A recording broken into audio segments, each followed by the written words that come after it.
வாமா. மம்மி வா வா வா. மம்மி அழகா இருக்கம்மா.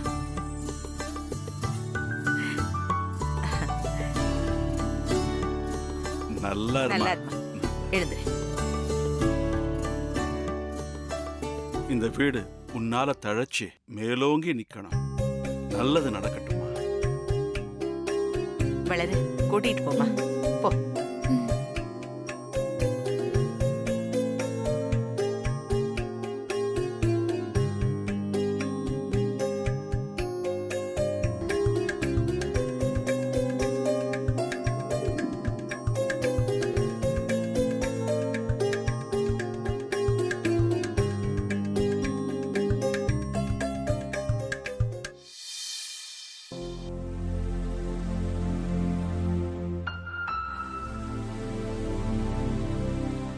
பொம்மி, நான் சொன்னதெல்லாம் ஞாபகம் வச்சுக்கோ.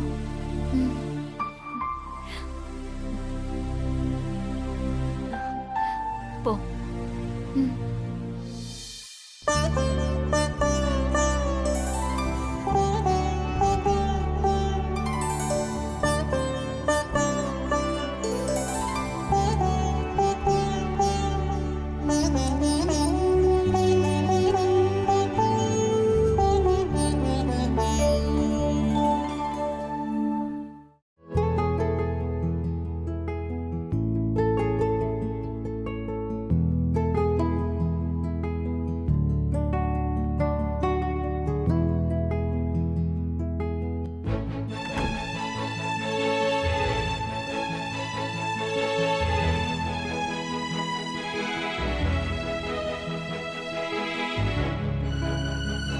யார் பண்ண வேலையா இருக்கும்?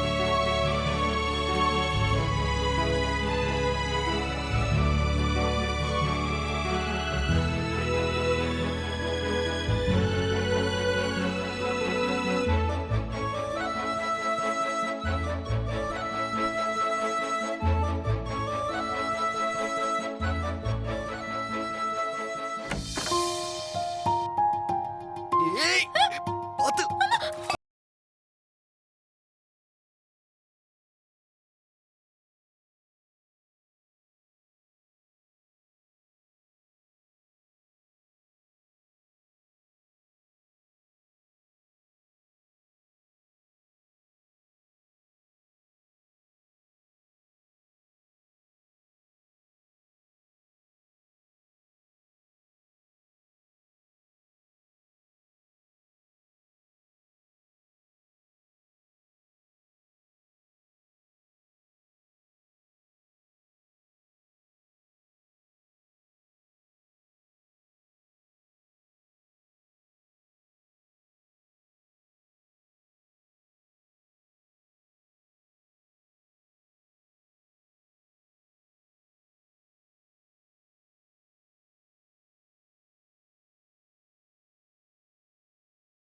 என்ன இன்னும் நீ திருந்தலையா?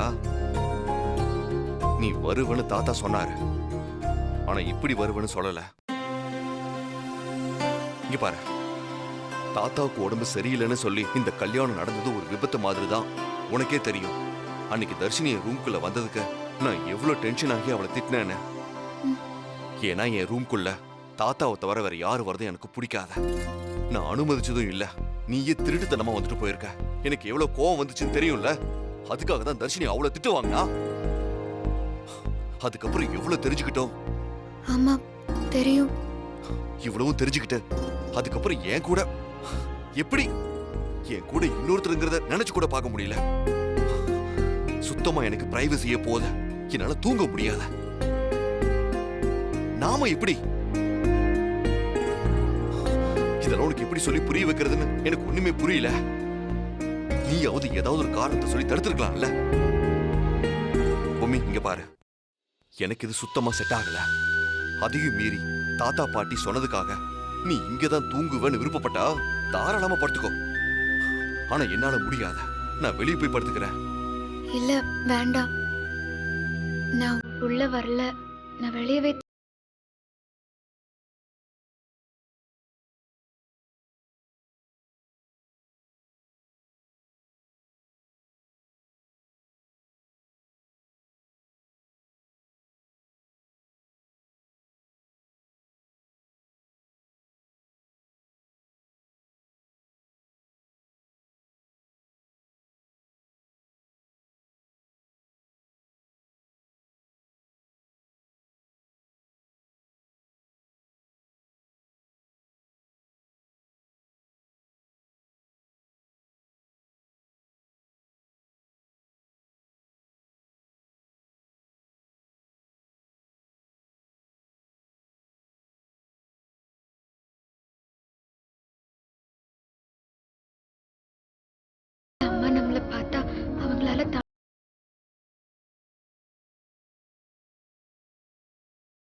அம்மா எவ்வளவு கனவோட இருந்தாங்க.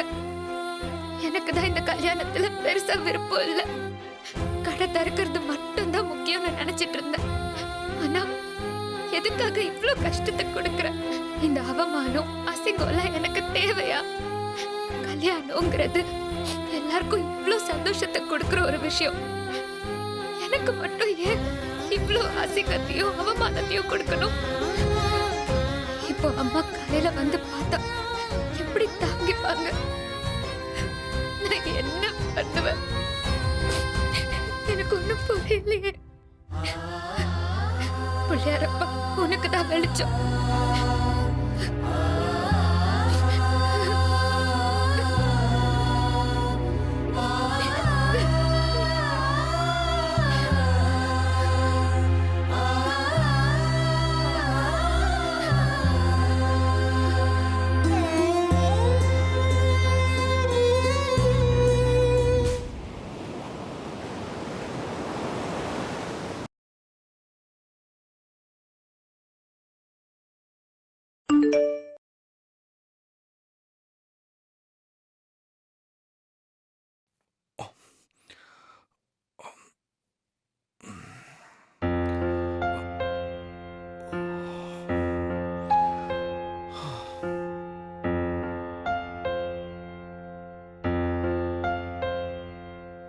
Good morning Sid. நாம் இன்னைக்கு சைட் விசிட் போகணும். ச்சே, நைட்டு நடந்த கலவரத்தில் இதை சுத்தமாக மறந்துட்டோம். இப்போ கிளம்புனா தான் கரெக்டாக இருக்கும்.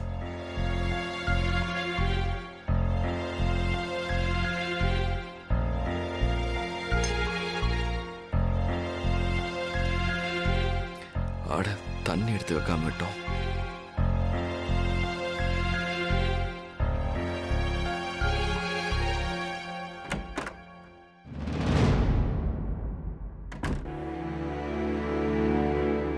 என்னடா இது? இந்த பொண்ணு பூரா குப்பையா போட்டு வச்சிருக்கா. இதையெல்லாம் எடுத்து டஸ்ட்பின்ல போட்டு போக வேண்டியதானே.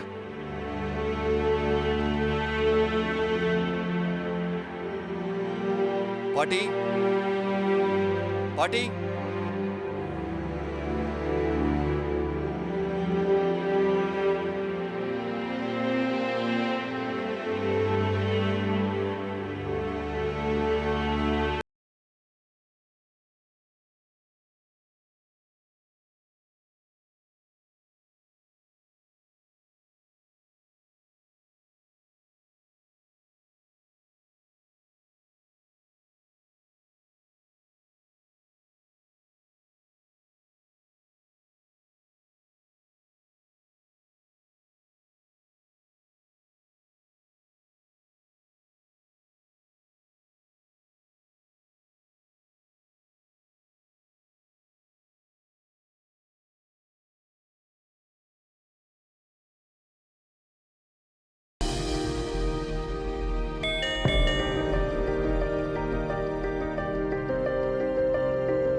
அத்தை. Good morning Siddharth. Good morning அத்தை. நான் பாயசம் பண்ணி கொண்டு வந்திருக்கேன். எல்லாருக்கும் கொடுக்கணும். ஆமா, அப்பா அம்மா எங்க சித்து? அது ஒருத்தரையும் காணோம் அத்தை. நீங்க வேணா உள்ள போய் பாருங்க அத்தை. இல்ல இல்ல இல்ல, நான் அவங்களுக்கெல்லாம் டம்ளர்ல பால் பாயசத்தை ஊத்தி எடுத்துட்டு போறேன். என்ன அத்தை? அம்மா, என்ன கமலாக்கா கூட இன்னும் வரலையா? கிச்சன்ல லைட் கூட போடாம இருக்கு. இன்னும் மார்னிங் டிஃபனே ரெடி பண்ணலையா? ஆச்சரியமா இருக்கு. அத்தை,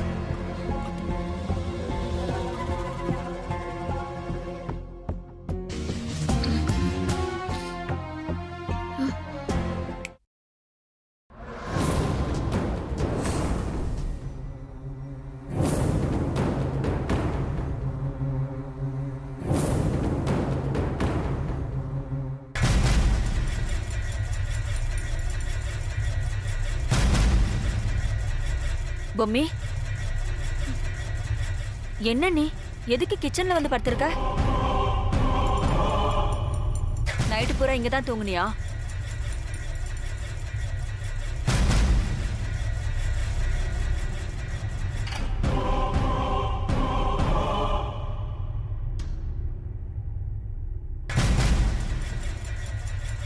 கேக்குற கேள்விக்கு பதில் சொல்லு. எதுக்காக இங்க வந்து படுத்திருக்க? அம்மா, அப்பா.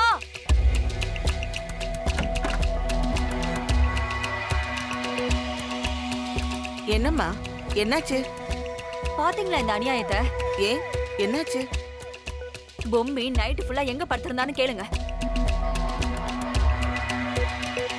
என்னாச்சுமா?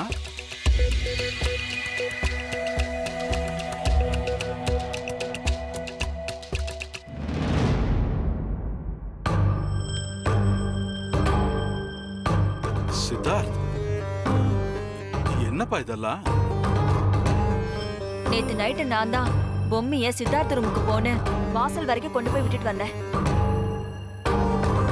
காலையில வந்து பார்த்தா கிச்சன்ல படுத்திருக்கா.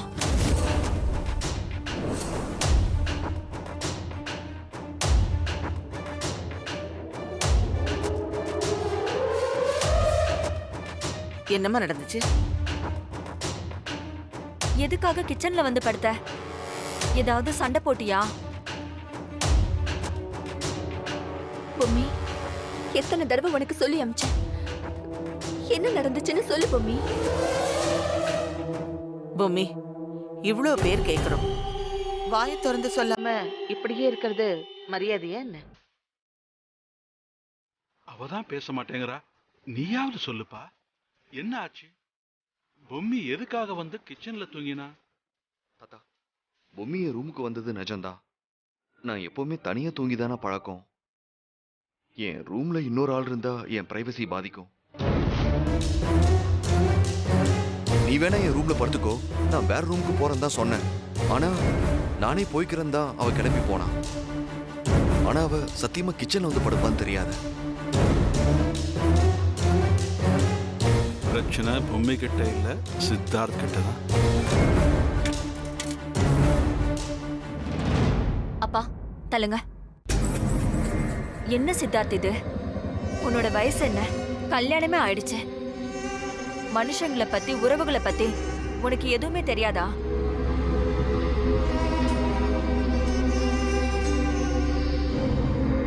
நாலு பேர் கேட்டா உன்னை நாங்க சரியா வளர்க்கலன்னு தானே சொல்லுவாங்க. ஏன்பா இப்படி எல்லாம் நடந்துக்கிற? ஒருவேளை உங்க அம்மா இருந்திருந்தா உன்னை சரியா வளர்த்திருப்பாங்களோ என்னவோ. அவங்க இல்லாம போய்தான் நீ இப்படி ஆயிட்டேன்னு நினைக்கிற. ஒரு பொண்ணோட மனசா உன்னால புரிஞ்சுக்க முடியாதா? உன்னோட பொண்டாட்டியா உன்னோட ரூமுக்குள்ள வந்தவள திடீர்னு வெளியில போனா அவ எங்க போவா? அதை தாங்கிக்க முடியாத துக்கத்துலதான் கிச்சன்ல வந்து படுத்திருக்கா. அது உனக்கு புரியலையா? அத்தை ப்ளீஸ், தயவு செஞ்சு என்ன ப்ளேம் பண்ணாதீங்க. நான் தான் அந்த பொண்ணுகிட்ட நீ வேணா என் ரூம்ல படுத்துக்கோ, நான் வெளியே போய்க்கிறேன்னு சொன்னேன்ல. ஐயோ, உன்கிட்ட பேசி நீ எந்த பிரயோஜனமும் இல்லைன்னு நினைக்கிறேன். அவரை எதுவும் சொல்லாதீங்க. காலையில சீக்கிரம் எழுந்திருச்சு வந்துடலான்னு தான் நான் இங்க படுத்திருந்தேன். ஆனா ரொம்ப அசதி, அதான் தூங்கிட்டேன் போல. நான் மட்டும் சீக்கிரம் எழுந்திருச்சு அம்மா ரூமுக்கு போயிருந்தா இந்த பிரச்சனை அவருக்கு வந்திருக்காது. Sorry sir.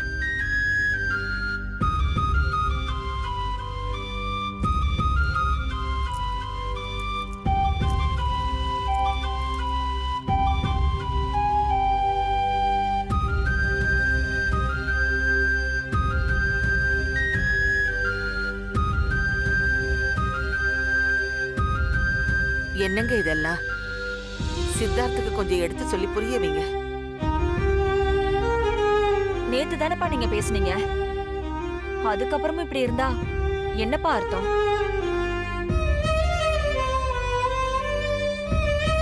இத பாருமா, சாரிமா. சித்தார்த் சார்புல நான் ஐயோ, தயவு செஞ்சு மறுபடியும் என்ன சங்கடத்துக்குள்ளாக்காதீங்க. இதெல்லாம் சரியாயிடும்னு எனக்கு நம்பிக்கை இருக்கு.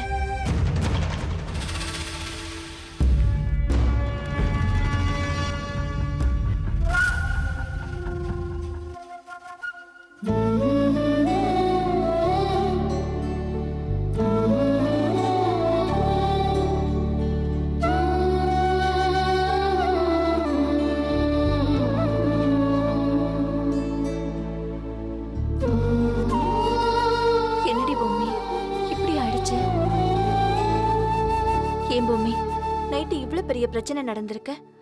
நீ எதுக்கு கிச்சன்ல போய் படுத்த? வந்து என்னை எழுப்பியிருக்கலாம்ல.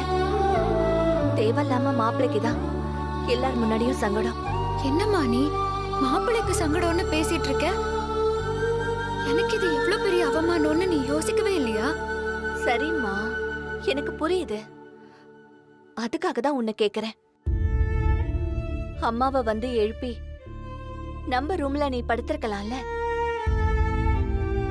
இப்ப நீ வெளியே படுத்ததுனால தானே விஷயம் எல்லாருக்கும் தெரிஞ்சு தேவையில்லாத சங்கடங்கள் எல்லாம் உருவாகுது.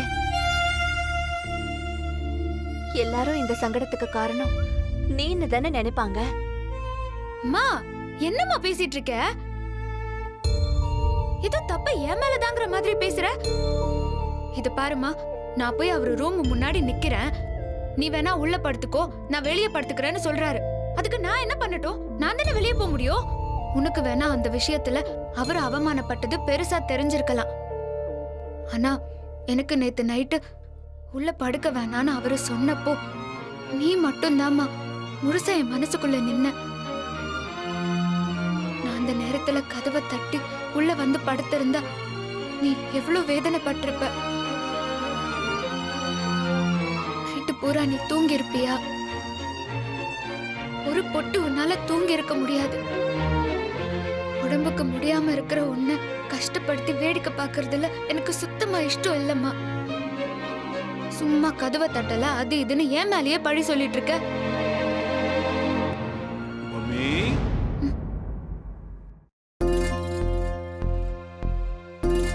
இங்க வாம்மா.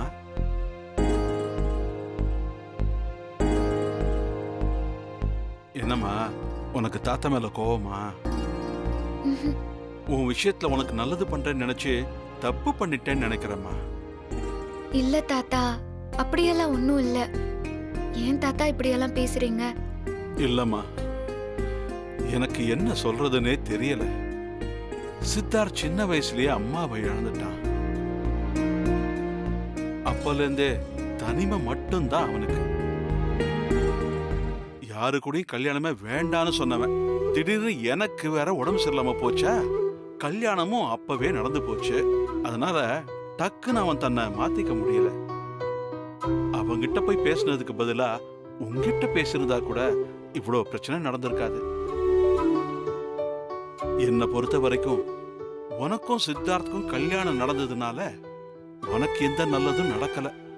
ஆனா அவன் வாழ்க்கையில நீ வந்திருக்க பாரு, அதுல அவனுக்கு ரொம்ப நல்லது நடந்திருக்குமா. அவன் உனக்கு வாழ்க்கை கொடுக்கலமா, நீதான் அவனுக்கு வாழ்க்கைய கொடுத்திருக்க.